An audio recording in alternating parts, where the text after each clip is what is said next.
beaches, monitoring the water quality as we do every year. We monitor a total of 17 public beaches, and as of May 31st, all the beaches that we monitored have been approved for use, and routine sampling will continue, and the results will be posted each week on our website, cecilcountyhealth.org. The last item I want to mention, and this is more information for the summer season.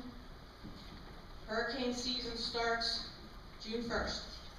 And I just want to reiterate that the Health Department, the County Department of Emergency Services, and all first responders remind the public to make sure that you have a kit so that if you have to evacuate for any reason because of bad weather, you will be able to be self-sufficient for several days. The Health Department has information on its website, as does the Department of Emergency Services. If you can make plans to be without power for a few days, that's an important plan to make for you and your family. The other piece of information I want to stress for the summer season is today was a very, very temperate day, beautiful day weather-wise, but I think last week we had some hot weather, and we're going to see some more hot weather coming up in the months to come. I urge all Cecil County residents to take it easy outside in the summer heat. It's very, very important that you follow many of the suggestions on the Health Department's website to take good care of yourself if you have to be outside in the summer weather. So please check things out on our website and stay safe this summer. And with that, I'll entertain any questions. Do any council members have questions of Ms. Garrity?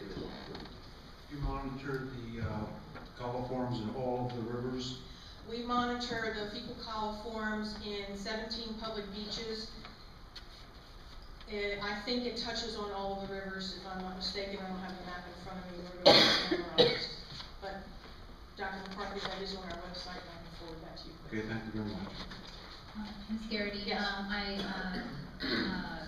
had heard that we had guides and counselors for gambling addiction at the health department, but we no longer have any on staff or any? No, I have not heard that.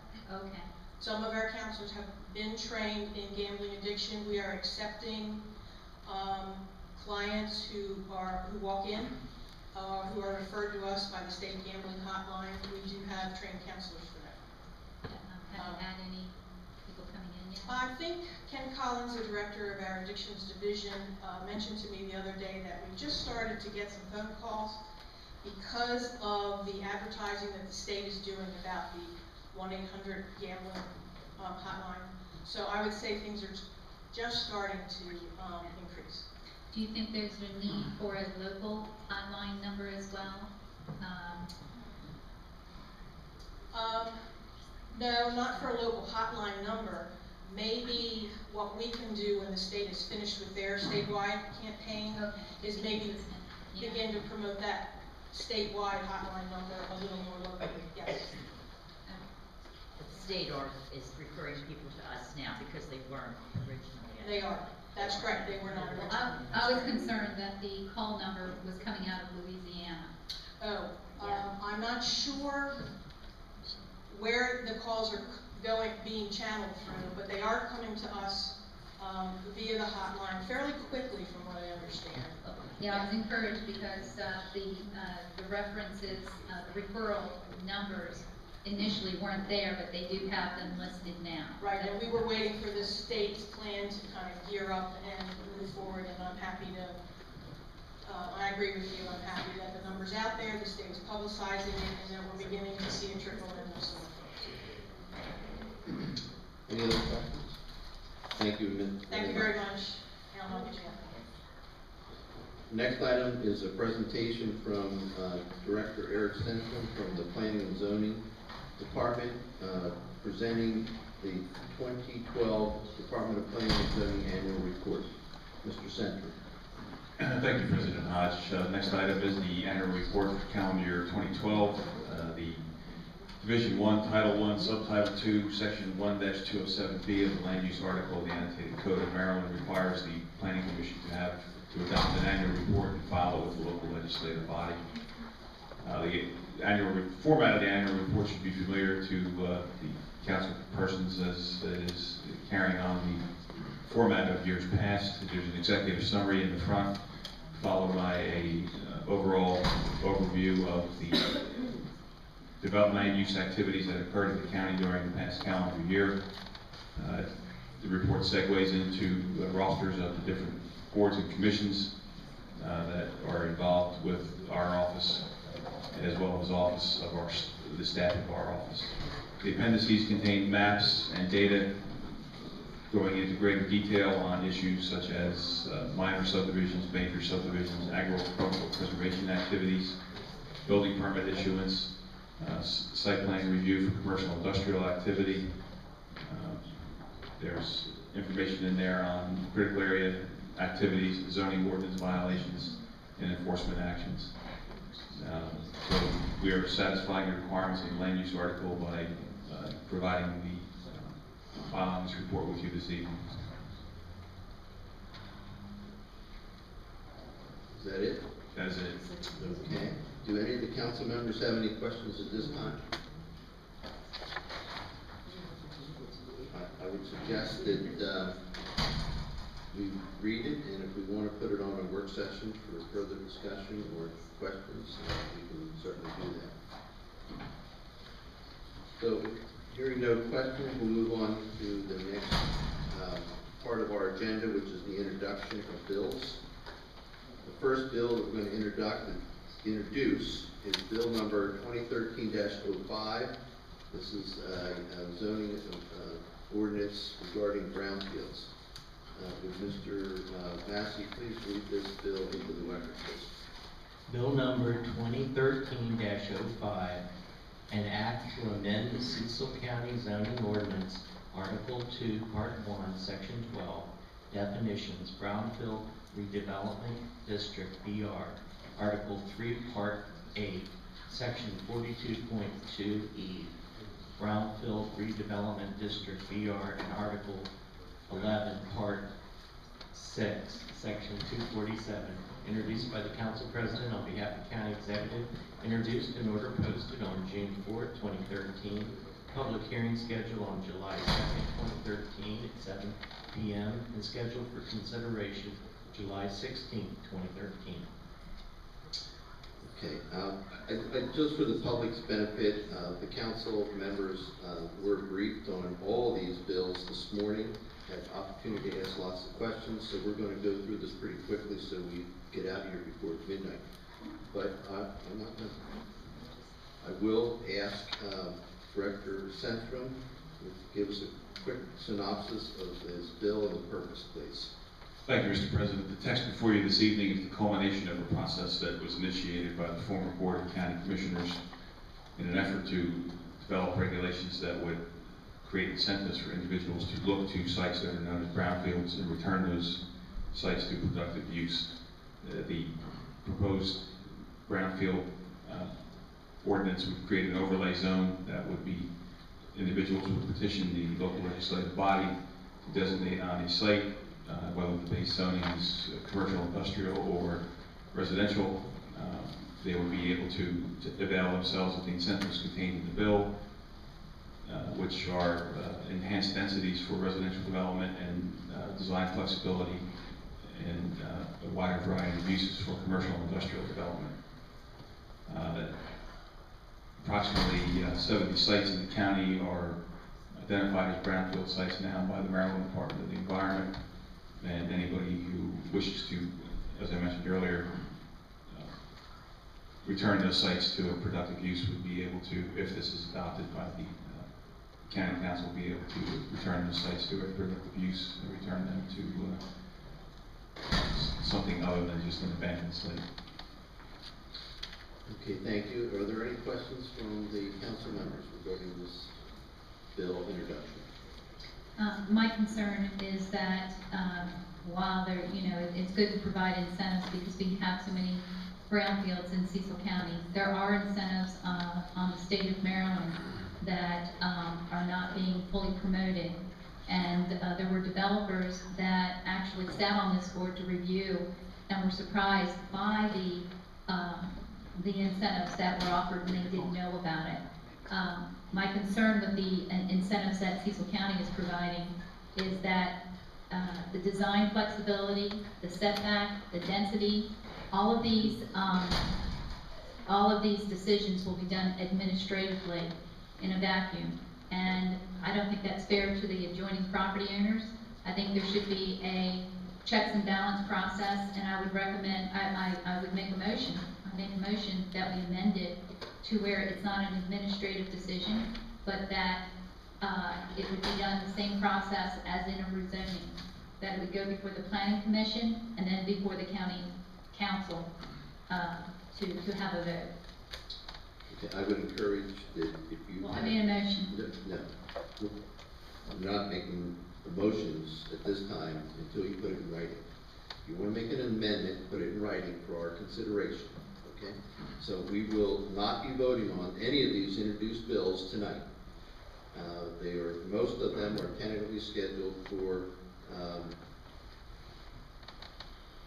the ones that are scheduled for a hearing are going to be, and this one is also scheduled for a hearing. The bills are scheduled for a hearing, and I would encourage you to develop a written amendment for our consideration. But with all due respect, there's been other amendments to bills, and they didn't, when these amendments were made, they didn't have to put They them weren't right. made at the time of introduction. So What difference does it make? Whether it's right before the vote, or if it's better at the time of introduction, because there is more time for people to comment. For the benefit of the council members, they need to see the amendment early on so they can read it, understand it, and digest it before they vote. Well, I would just say that we need to be consistent in the rules that we're enforcing. Okay. Is there any other questions regarding this bill? It is scheduled for a public hearing on July 2nd and tentative consideration on July 16th. I would encourage any and all council members that have amendments to put their amendments in writing so that all the council members can consider them. And anytime, and mostly these amendments would be, in my opinion, would be best presented early and voted on after the public hearing, after we've heard the public's input. So we'll consider that motion introduced, and we'll move on to bill number 2013-06. This is an amendment regarding the flag and seal ordinance. Mr. Massey, would you please read this bill into the record? Bill number 2013-06, an act to amend the public laws of Cecil County, Chapter 105, by restoring to the county the official seal in use following the establishment of Cecil County on June 6, 1674, introduced by Vice President Dr. Alan McCarthy at the request of Michael W. Dawson. Introduced in order posted June 4th, 2013, public hearing scheduled on July 2nd, 2013 at 7 p.m. and scheduled for consideration July 16th, 2013. Thank you. Mr. McCarthy, do you have anything you'd like to say regarding your bill? Yes, I have a brief historical introduction. This is presented to me by Mr. Michael Dawson of Perryville, Maryland. This is Bill 2013-06, the amendment to the flag and seal ordinance and official seal. I come before you today with a bill to return the original seal of Cecil County back to Cecil County. The original and historic seal first used 340 years ago when Cecil County was proclaimed the 10th county in Maryland on June 6 of 1674 by Governor Charles Calvert. The current seal, we all know, exhibiting mallard ducks in flight over water, though beautiful, is not the rightful seal. The seal was established by county commissioners in 1968 when they were unable to confirm the existence of an older or an original seal of Cecil County. This new seal was established 6 years prior to Cecil County's tricentennial anniversary or its 300th birthday. In 1986, 18 years thereafter, State Archivist in Annapolis established that the original seal did exist when the county was founded in 1674. The seal was based on the Lesser Seal of Lord Baltimore of England. Documents sent by Lord Baltimore to his Maryland colony bear the seal and therefore provide evidence and proof that the seal did truly exist. It was the first seal and henceforth the true and rightful seal of Cecil County. I now respectfully request your support for this bill to reestablish the Lesser Seal of Lord Baltimore as Cecil County's original and only seal.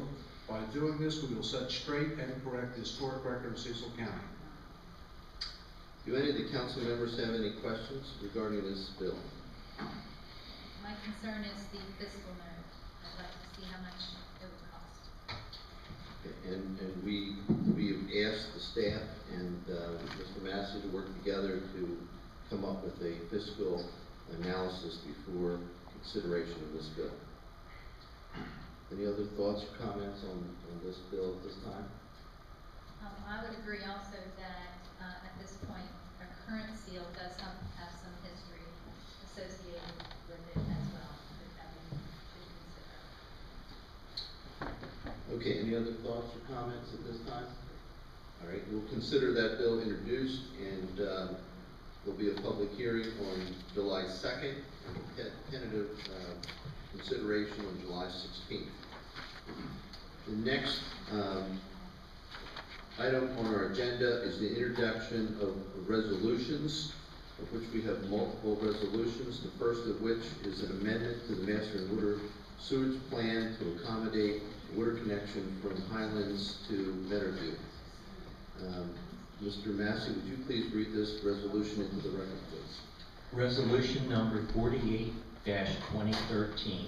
a resolution to amend the wastewater service area map in the Cecil County Master Water and Sewer Plan to convey sewage from the Highlands Sewer Collection System to the Meadowview Wastewater Treatment Plant and remap several parcels to S2 in the proposed service areas. Introduced by the Council President on behalf of the County Executive. Introduced, read first time in order, posted June 4th, 2013. Public hearing scheduled on July 2nd, 2013 at 7 p.m. Scheduled for consideration July 16th, 2013. Mr. Flanagan, do you have anything to add to this introduction? No, I'd be happy to answer any questions the council might have, but I think Mr. Massey has covered the essential point. Thank you. Any council members have any questions regarding resolution number 48-2013, amending the Master Water Sewage Plan? Hearing none, I'll consider this bill introduced, and it will be tentatively considered on July 16th. It is also scheduled for a public hearing on July 2nd, I guess. Resolution number 49-2013 is an amendment to the budget. And I guess, Mr. Wine, do we need to introduce that too? Okay, go ahead. Resolution number 49-2013, a resolution approving an amendment to the annual budget and appropriation ordinance for Cecil County, Maryland for the fiscal year ending June 30, 2013, to provide the general fund with additional expenditure appropriation authority to receive a carryover of $1,591 in federal grant funds for the FY 2010 State Homeland Security Program Grant Citizens Corps program in the Department of Emergency Services. Introduced by the Council President on behalf of the County Executive. Introduced in order posted June 4th, 2013, and scheduled for consideration on June 18th, 2013. Mr. Wine, do you have anything to add? Mr. Robinson is here, Oh, should the council have any questions, but I think Mr. Massey covered it. Do any of the county commissioners, any county council members have any questions regarding this budget amendment? Hearing none, we'll consider this resolution introduced, and it will be tentatively considered on June 18th. Next resolution is resolution number 50-2013. This is also a budget amendment regarding the economic development budget. And Mr. Massey, would you read this into the record also? Resolution number 50-2013, a resolution approving an amendment to the annual budget and appropriation ordinance for Cecil County, Maryland for the fiscal year ending June 30th, 2013, to provide the general fund with an additional expenditure appropriation authority to receive an increase in state grant funds of $29,006 for the FY 2013 marketing grant in the Department of Economic Development.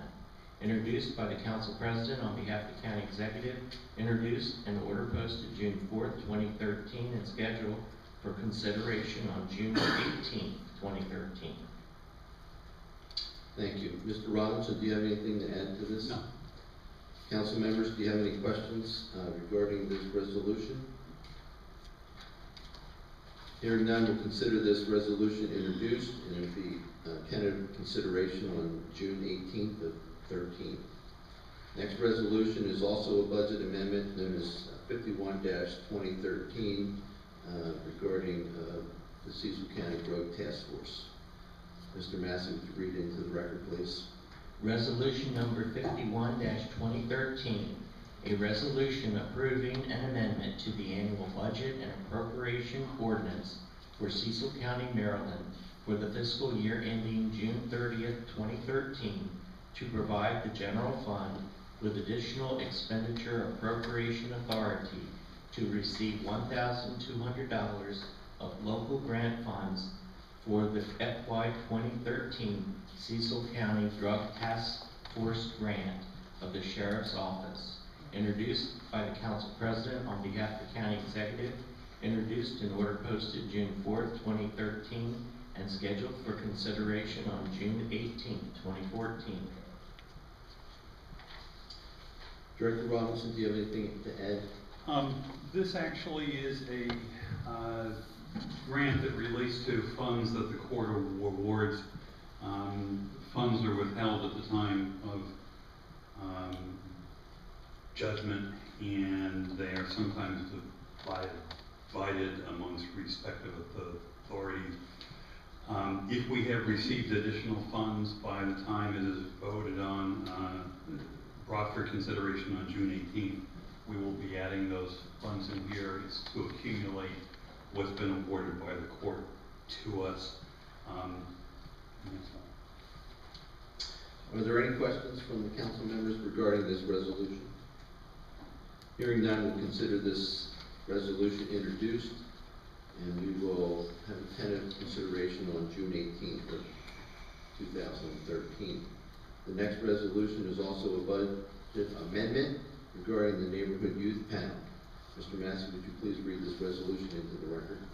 Resolution number 52-2013, a resolution approving an amendment to the annual budget and appropriation ordinance for Cecil County, Maryland for the fiscal year ending June 30th, 2013, to provide the general fund with an additional $3,664 expenditure appropriation authority to receive an increase in state grant funds for the FY 2013 Neighborhood Youth Panel grant.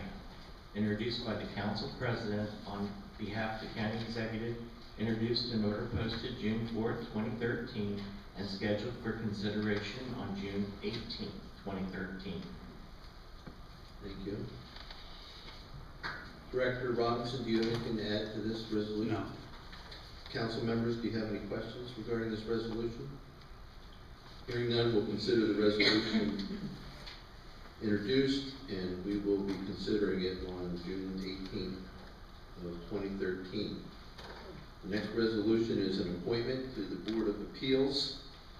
Mr. Massey, would you read this resolution into the record?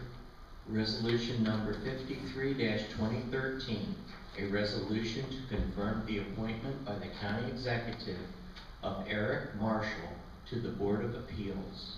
Introduced by the Council President on behalf of the County Executive, introduced in order posted on June 4th, 2013, and scheduled for consideration on June 18th, 2013. Thank you. Mr. Wine, do you have anything to add? Just that his, Mr. Marshall's appointment application is included, and also that he is replacing Mike Klein and serving his remaining term. Do any of the council members have any questions at this time? Hearing none, we'll consider this resolution introduced, and it will be tentatively considered on June 18th of 2013. Next resolution is resolution number 54-2013. This is also an appointment to the Economic Development Commission. Mr. Massey, would you read this resolution into the record, please?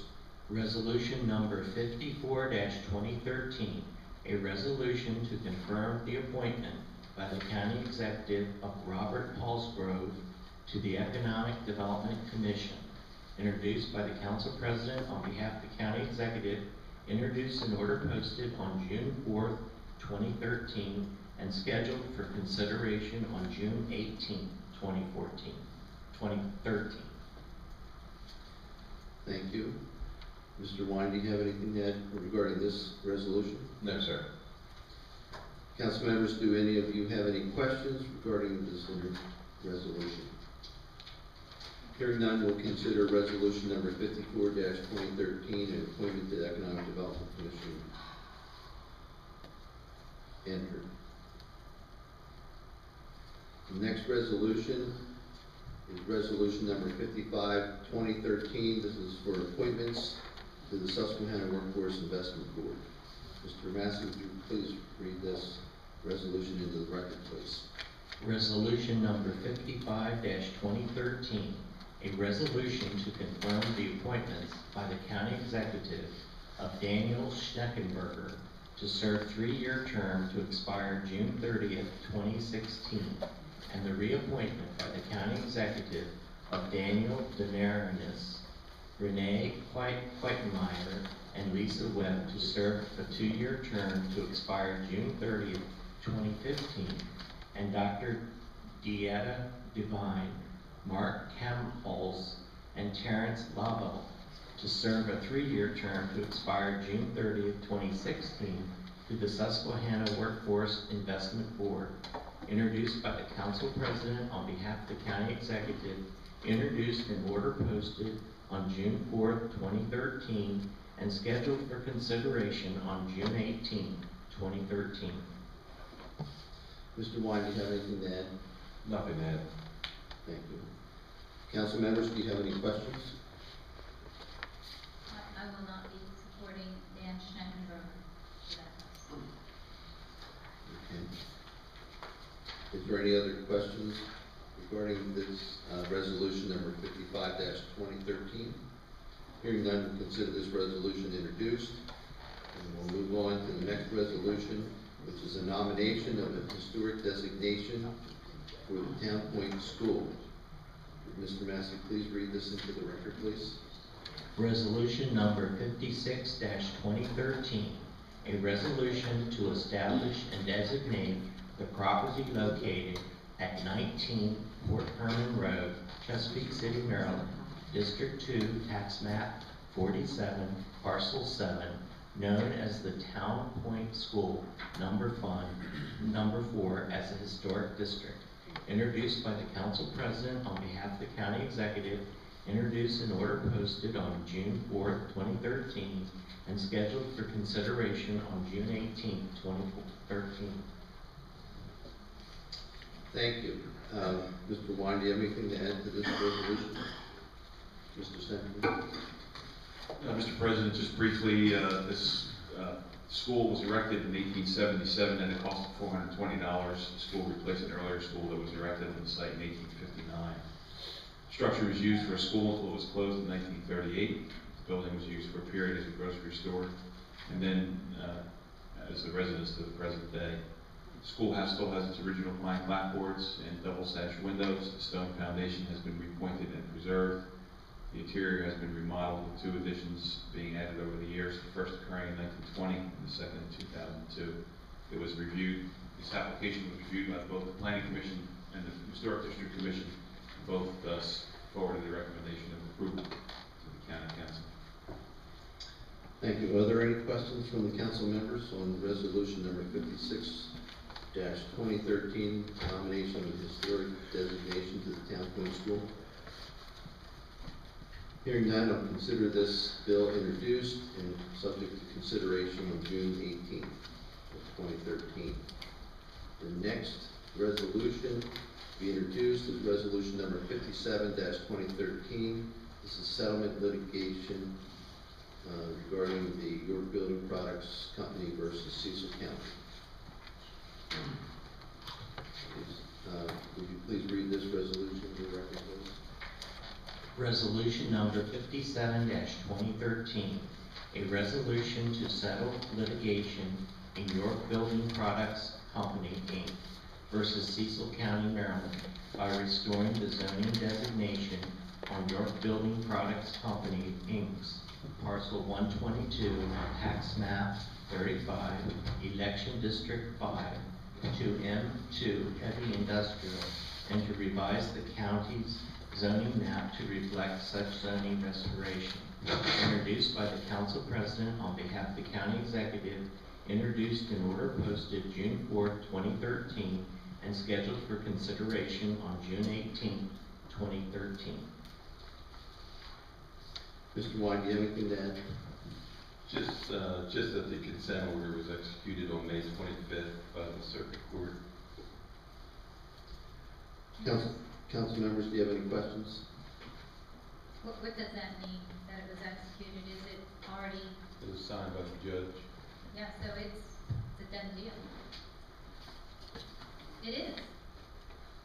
Well, why are we even voting on this? I imagine to make it formal and final, we need to ratify. So all of us coming here tonight was a farce? Okay. Do any of the council members have any You're a questions? disgrace to this county, President. Good night. Selling us out. Good night. This isn't over. Any questions from the council members? Hearing none, we'll consider. Wait, yeah, I have a question. How did they move forward? Did they need our approval to go ahead and submit this? The county executive. I think you'll have to get a legal opinion from an attorney. The attorney that represents the county executive? Yes. Okay, hearing no further questions, we'll consider this resolution introduced and tentative consideration will be June 18th. Okay, so if, yes, I think Joyce was about to ask, if the consent order is already signed and submitted, if we vote on this, what meaning will it have? I think we'll have to ask our counsel because I don't think. Mr. President, the order was to remand the issue back to the council for the council's action. So the judge vacated the zoning and is basically remanding it back for the council's restoration of the zoning to N2. And pursuant to the county attorney's briefing to you, I guess it was a couple weeks ago, it was this was a process that he established to consummate the remand. Yeah, but it was remanded back to the county, and it says here, remanded to restore the zoning designation on York's parcel to M2 heavy industrial. I guess the question is, if we don't approve this resolution, what happens? That's a question for Mr. Allison. That's where I asked that question because I'm not sure the answer. This is not absolutely a foregone conclusion. So I think that we need, if we need to answer that question, we need to get an attorney to answer it. Okay, hearing no further questions, we consider this resolution introduced for tentative consideration on June 18th. The next resolution is resolution number 58-2013. This is requesting approval for authorization for bond refinancing to be hosted by the town of Elkin for the YMCA. Mr. Massey, would you please read this resolution into the record? Resolution number 58-2013, a resolution approving the issuance and sale by the town of Elkton of an economic development revenue bond in an approximate principal amount not to exceed $2,230,000 and the loan of the proceeds thereof to the Young Men's Christian Association of Cecil County, Inc., YMCA, to be used to refinance certain tax-exempt bonds and other loans which finance the cost of the acquisition and improvement of certain facilities in Cecil County, Maryland. Introduced by the Council President on behalf of the County Executive, introduced in order posted June 4th, 2013, public hearing scheduled on July 2nd, 2013 at 7 p.m. and scheduled for consideration July 2nd, 2013. Thank you. Do any of the council members have any questions regarding resolution number 58-2013? Well, okay, this was the first time that I've seen a private organization. And is it a nonprofit? Yes, ma'am. It isn't, okay. Actually, these are existing county bonds that are being refinanced. Now, I understand that. I understand that the county has to sponsor, or or local government can also sponsor an organization so that they could be eligible for this low interest financing. That's correct. Okay. How many, I'm just wondering, what is the criteria? I think if it's open to the YMCA, how many other organizations are aware that this is available? Most of the major nonprofits are aware of it. Union Hospital has used that type of financing in the past. Are we still carrying bonds for them? Yes. Yeah. And are they a nonprofit? Yes. Yes. This sounds unusual only because of the circumstances. The county actually, its bonds will become defeased because it's being refinanced.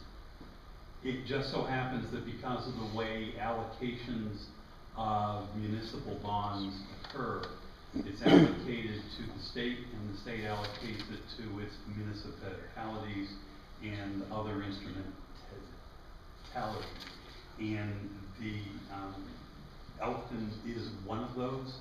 And in this instance, because we did a refinancing earlier, this refinancing had to be done by a different entity, and it turned out to be Elkton. Yeah, I was just interested to hear how these organizations can utilize county low interest loans from the county. The county doesn't really loan the money. In this particular case, the Columbia Bank will be loaning the money. Where the taxpayers are paying the taxpayers, interest on the bond. No, the taxpayers are paying nothing. The town is not obligated to pay anything. The county is not obligated to pay anything. It is strictly a commercial transaction between the YMCA and the Columbia Bank. The bond mechanism is for the sole purpose of allowing the interest that the bank receives to be non-taxable, and therefore they will provide a lower interest rate to the YMCA. So The YMCA is eligible for that because it's a nonprofit. okay, but somewhere along the line, for them to utilize this resource, we must be assuming part of the risk? No. No. There is absolutely no obligation on the part of the county or the town to make any payment for these bonds. Columbia Bank assumes all the risk. Yeah. This is what's construed as a non-recourse loan. There's no, it's a conduit, it's declared in our financials as debt that's been issued in our name. The part of the IRS section relates to a federal law that was put in place when at one point it became very profitable for towns and states and counties to issue lots of debt, and the feds clamped down on that and put a cap, and it's the allocation of the cap that caused the need for Elkton to be involved in this instance. So although it's a nonprofit doing this, it actually is a restrictive mechanism it cannot be done by everybody to untold amounts. There is a cap allocated by the state. Okay, well, there's also an issue of fairness and letting everyone know that it is available, or that it be done in just a across-the-board manner. Are there any other questions regarding this resolution?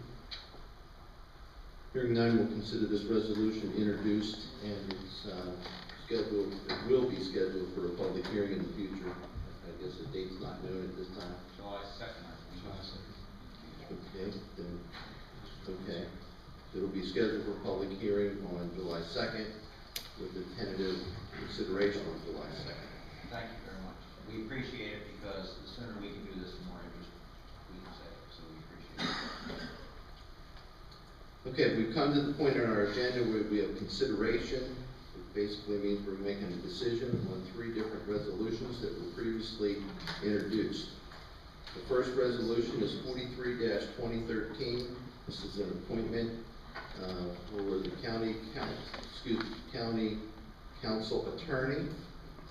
And I'd like to have an amendment offered to add Clara Campbell, LLC. I'll move to amend this resolution 43-2013 to include Clara E. Campbell LLC as the law firm representing the council in matters of zoning and rezoning.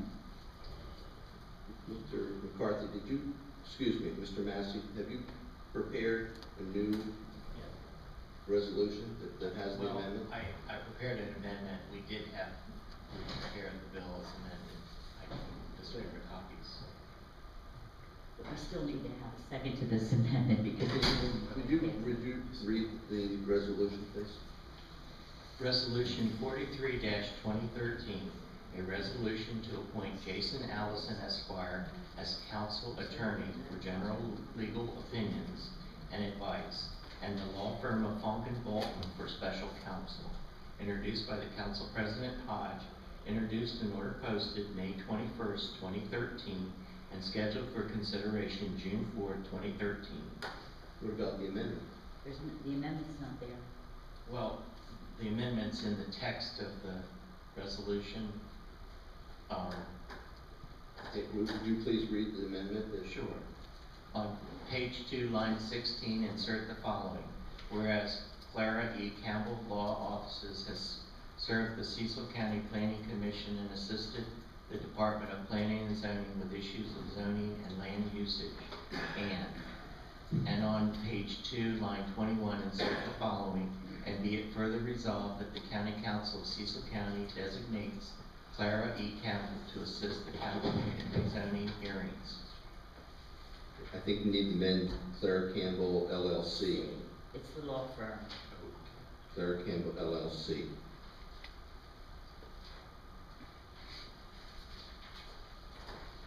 Okay, I'd like to have a motion to approve the resolution with the amendment. I move to approve resolution. Let's back up, I'm sorry. Let's start with the amendment. There was a motion to amend the resolution by adding Clara Campbell LLC as the council's counsel for zoning and rezoning issues. Right. We don't have a second. Right. Is there a second to the motion? I'll second it. Okay, there's been a motion and a second. Is there any discussion? Is Mr. Allison underneath Clara Campbell? No. No. I'm opposed to this because Attorney Allison represents the county executive. She hires him, she fires him, as well as Clara Campbell. And this is supposed to be a charter form of government, checks and balances. There are none. They're basically unilaterally having control over the whole government in providing opinions. Okay, as far as Jason Allison goes, it is true that he can be hired and fired as the county attorney. But I think we've also agreed that if we have a disagreement and we decide that we want to have a second opinion, we can seek a second opinion We do not have to abide by Mr. Allison's ruling. As far as Claire Campbell is concerned, as far as I'm concerned, she is our attorney, and she cannot be hired or fired by the county executive regarding rezoning matters. We hire her and we'll pay her out of her budget for rezoning issues. Okay, she may be hired by the executive for other matters, but in this matter, with rezoning matters, she is our counselor. She is our attorney. She is representing our interests, and she can't be hired or fired by the executive. Okay, well, the question is, why aren't we paying Jason Allison for opinions that we're asking? We are. We are non-rezoning. The fact is, as far as rezoning, I think that Claire Campbell has more experience and she works cheaper. Okay, well, I think it might come down to then where they're gonna be making more money. And I was just talking to John Rago from, Wilmington Council, and now they're looking at the county, the mayor of Wilmington has his own attorney, and, the council was using the same attorney. And because, they saw that he was, making decisions that were in the best interest of the mayor, who hires and fires him, they realized they're gonna have to go out and look for another attorney that represents their sole interests. It comes down to who's signing their paycheck, where are they gonna get more of their funding from? Councilmember Moore, I disagree, and until such time as Attorney Jason Allison or Attorney Claire Campbell, or even the attorneys at Funk and Bolton give us reason to question their opinions. I can give you a time. Jason Allison came in and requested that they be able to hire special counsel, at any time, and they hired a special counsel to represent the county executive in her lawsuit. That's because by charter, the checks and balances that you're saying are missing were there, and he had to come to council to ask permission to do that. And I think the majority of the council voted in favor of that action. Oh, well, that's a shock. Okay. All right. I wasn't there. Mr. Dunn or Mr. McCarthy, do you have any comments on this resolution? Okay. We have an amendment on the That's floor. right. I'm sorry. We are voting on the amendment to add Claire Campbell as representing the county regarding zoning and rezoning issues. So all in favor of the amendment to the resolution to add... Excuse me, roll call. Oh, I'm sorry. Thanks for stopping. Mr. Massey, would you read the roll call, please? Dr. McCarthy. Aye. Ms. Bowlesby. Aye. Mr. Dunn. Ms. Brumell. No. President Hodge. Aye. Motion carries 3-2 to amend the resolution. I'd like to have a motion to approve the resolution with the amendment, please. I move to approve the resolution with the amendment. I'll second that. Okay, there's been a motion and a second to approve resolution number 43-2013 for appointment of county council attorneys. Is there any further discussion on the motion? Hearing none, I call the roll call for the motion. Dr. McCarthy. Aye. Ms. Bowlesby. Aye. Mr. Dunn. No. Ms. Brumell. No. President Hodge. Aye. The vote carries 3-2. The resolution is approved. The next resolution is number 44-2013. This is an agreement to support a feasibility study for Maryland Horse Park.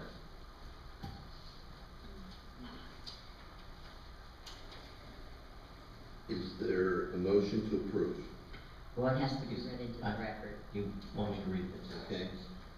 Resolution number 44-2013, a resolution authorizing the county executive to enter into agreement between Cecil County, Maryland, the Maryland Stadium Authority, and the Maryland Department of Business and Economic Development to conduct a feasibility study for the establishment of a horse park in Maryland.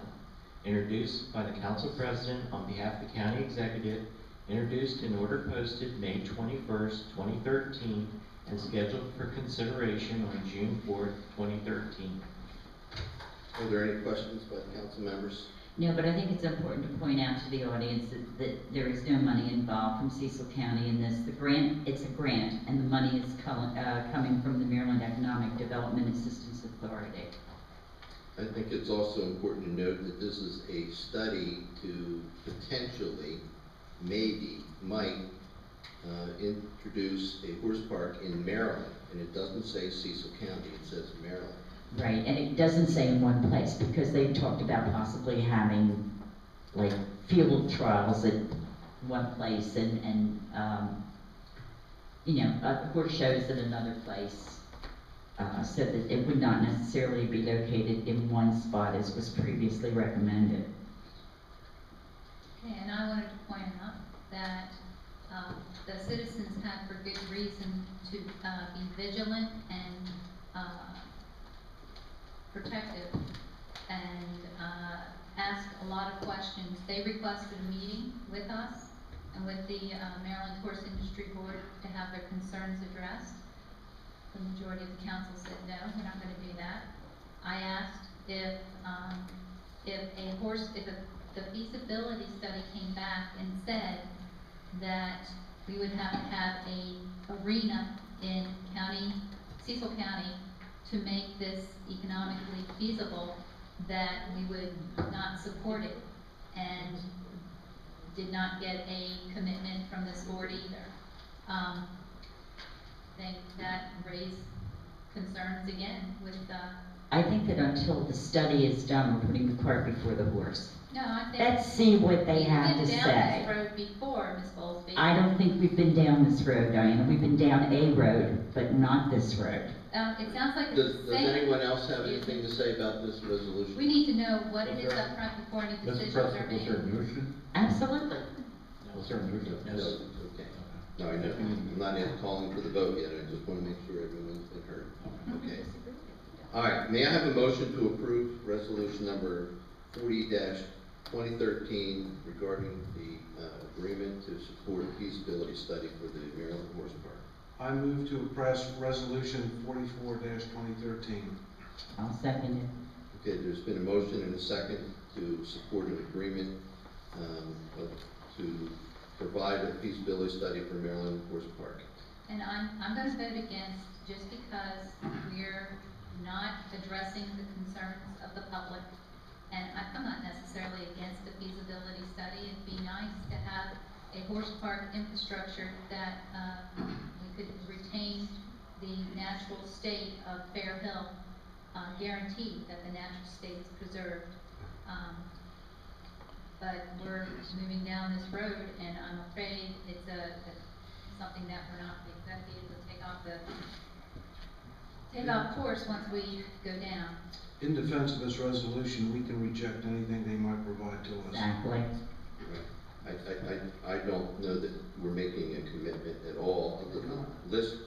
Listening to what the outcome of the study could potentially benefit us, and you're absolutely right that we are not making a commitment that we can reject anything that they have to offer, or we can listen to and follow through if we believe it's in our benefit, and I believe that strongly there will be plenty of venues in the future if there's a possibility that of any type of horse park in Cecil County. We will listen to the public and try to heed their concerns. So there's been a motion and a second to support resolution number 40-2013 regarding the feasibility study for the Maryland Horse Park. Would Mr. Massey please call the roll? Dr. McCarthy. Aye. Ms. Bowlesby. Aye. Mr. Dunn. No. Ms. Brumell. No. President Hodge. Yes. The motion passes 3-2. Resolution number 44-2013 is adopted. The last resolution is 45-2013. This is an agreement, a three-way agreement, I believe, between the Conowingo Mobile Home Park Properties, Cecil County, and the Maryland Department of Environment regarding nutrient credits. Would Mr. Massey please read this resolution into the record again? Resolution number 45-2013, a resolution approving a nutrient credit transfer agreement between Cecil County, Maryland, a body, corporate, and politic, and Conowingo Mobile Home Properties LLC, a Maryland limited liability company, in accordance with the Maryland Department of the Environment, Water Management Administration's Maryland's policy for nutrient cap management and trading in Maryland's Chesapeake Bay watershed, pursuant to which, and subject to approval of the Maryland Department of the Environment, Conowingo Mobile Home Properties LLC will permanently relinquish 105 pounds per year of total nitrogen, from which Cecil County, Maryland will accept 100 pounds per year of total nitrogen, with 5 pounds per year of total nitrogen retired, and Cecil County, Maryland will relinquish 50 pounds per year of total phosphorus from the Northeast River Advanced Wastewater Treatment Plant, from which Conowingo Mobile Home Park Properties LLC will accept 47 pounds per year of total phosphorus to be applied solely toward compliance with phosphorus load limit applicable to the Conowingo Wastewater Treatment Plant, with 3 pounds per year of total phosphorus retired. Introduced by the Council President on behalf of the County Executive, introduced in order posted May 21st, 2013, and scheduled for consideration on June 4th, 2013. Thank you. Are there any questions from the council members? Would I like to have a motion to approve resolution number 45-2013, an agreement between Conowingo Mobile Home Park, Maryland Department of Environment, and Cecil County? I move that we approve resolution 45-2013, the nutrient credits between Conowingo and Mobile Home Park Properties. I'll second it. Okay, there's been a motion and a second to approve resolution number 45-2013. Is there any discussion? Hearing none, would the council manager please have a roll call? Dr. McCarthy. Aye. Ms. Bowlesby. Aye. Mr. Dunn. Aye. Ms. Brumell. Aye. President Hodge. Aye. The motion passes unanimously, therefore the resolution is adopted. There's no other business for the council to transact this evening, so I'd like to have a motion for adjournment. Adjourn. Second? Is there a I'll second it. Okay, there's been a motion and a second. All in favor, signify by saying aye. Aye.